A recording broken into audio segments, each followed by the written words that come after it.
let me give you Writer's Journey, Episode 4, A Novel's Hope. I've had a lot of fun in this series using the Star Wars names, playing with them from the Star Wars films. We had Episode 1, The Phantom Manuscript, Episode 2, Attack of the Critics, Episode 3, Revenge of the Shelf, and now we're finally on Episode 4, A Novel's Hope. If you don't know my writer's journey, please feel free to go back and watch episodes 1, 2, and 3. But really, I can give you all the information you need right here, right now. This summer, I have finally figured out what I'm going to produce for my first novel to actually try to publish. As I've mentioned in previous episodes, I grew up writing drafts of novels. I've written so many drafts of novels in the past. But you know, there are things that a kid would write, or a teenager would write, or a college student who's not really finely honed his writing skills yet would write. And I don't know, after that, some works that as an adult I felt really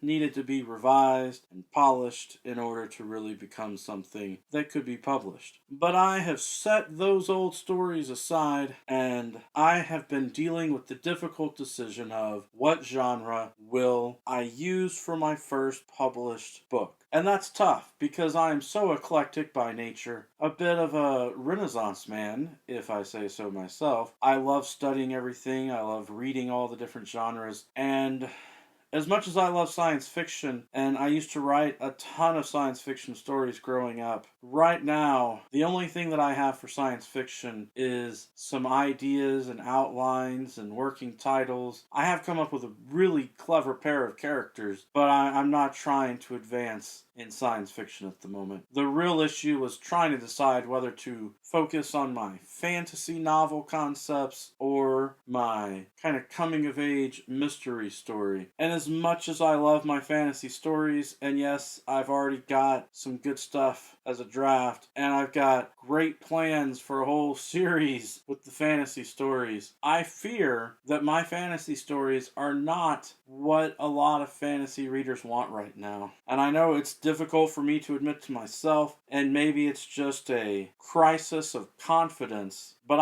I just don't feel like my stories are gonna fit what readers enjoy these days. And that part of that is because I feel like the realistic grimdark concept has really taken over fantasy a lot. I like the old campy fun stuff with dwarves and elves fighting dragons and orcs and that sort of thing, but a lot of people seem like they're not really respecting that more tropey, campy side of fantasy these days. And so, in a sense, it's good for me to hear so much from people in the community, what they have to say about stories, because that allows me to kind of let go of that for now, which helped me to make my decision, which previously, when I had posted episode 1, I believe, some people were already suggesting this. It's time to focus on the realistic, modern-day characters. The issue that I had with the story that I was writing, and I'd already written a good chunk of a book, was I didn't really want to write YA. Like, I wanted to write something for adults, but I wanted to start the story at a point in which the character was an age that a lot of people would consider a YA character. So I needed some time to work through in my head how to advance the age of the character and make the story fit, make the atmosphere something for adults and not for YA. And that is hopefully going to work. What I now have, I have got some really good work for book 1 in this series, and I've already outlined the story info for a potential trilogy, and my brain gets so involved in the characters and stories, I've got ideas beyond a potential trilogy. But I like to think in trilogies, so I've hammered out the details for a trilogy that would be murder mystery stories in the modern day that has a character who is figuring out who he is in the first book. I've put him at college age so that he is in college, but some of the story is going to be reflecting back upon, not necessarily flashback in the sense of a traditional flashback, but reflecting upon things that happened to him in high school as he's an adult,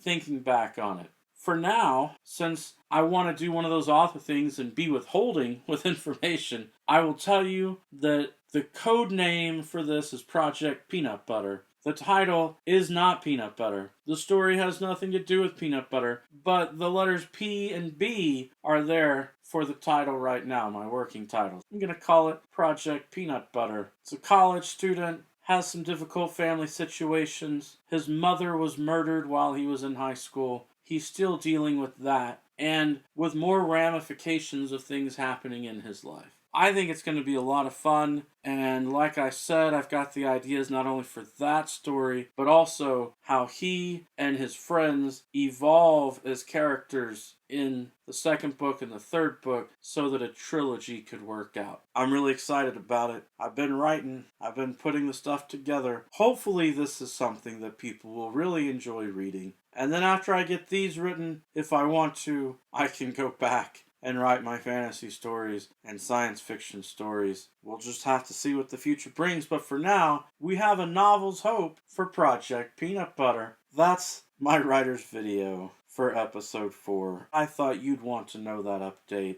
of what's going on with my writer's journey. Meanwhile, you've probably seen some of my other videos where I have mentioned that I have been submitting short stories to get published. I've got at least one short story that's going in an anthology, but I just submitted another one a few days ago for another anthology, and I've got some more that I'm looking at on the horizon in the coming months. So it'll just be a matter of balancing my work time with my reading time and my writing time so that I can continue to at least submit one short story a month to try to get published while I am also working on the novel that I am writing. And of course, continuing to do all the awesome things that I do, like these YouTube videos, interacting with you out there in the awesome communities that are Booktube, Authortube, and HorrorTube. It's going to be a lot of fun. So stick around. Every day is a good day for not just a book talk, but also a writer's journey update.